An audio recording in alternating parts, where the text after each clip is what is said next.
A day in my life in the cruise ship.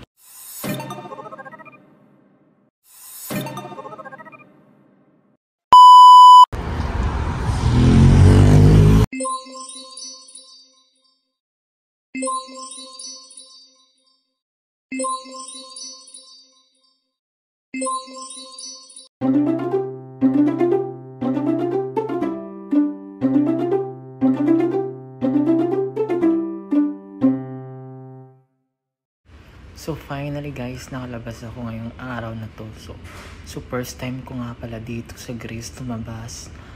Hindi siya gaano kainit pero maganda yung panahon ngayon. Tara, samahan niyo akong dito mamasyal dito sa Greece. May nakita pala akong ditong fast food restaurant. Medyo mura lang to. Ayun, dito na lang kakain ako ng lunch ko. Kasi parang medyo mura lang naman. Tara, samahan niyo ako. Finally, in a few minutes, dumating na yung order namin. Sobra grabe, napakalaki ng bucket nila. Ayun nga guys, ang dami kong nakain. Grabe, sobrang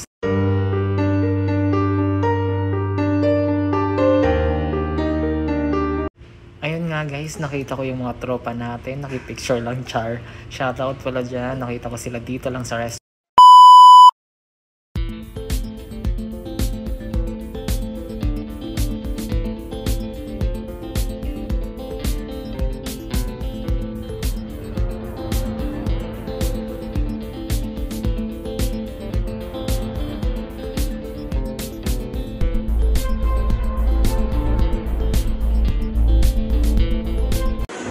Ayun nga guys, kakatapos ko lang kumain sa restaurant na yun, and then I think fast food restaurant yun.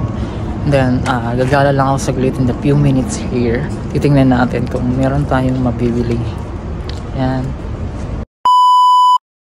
So naikot ko na lahat dito pero sad to say lang pala, close pala guys. Sarado yung mga tindahan. Ayun, pauwi na lang ako. So in this time wala talaga akong nabili. Pabalik na lang ako ng barko. At least nakapasyal ako, at least naarawan, so it's nice to see. Ayun nga guys, pauwi na ako ngayon.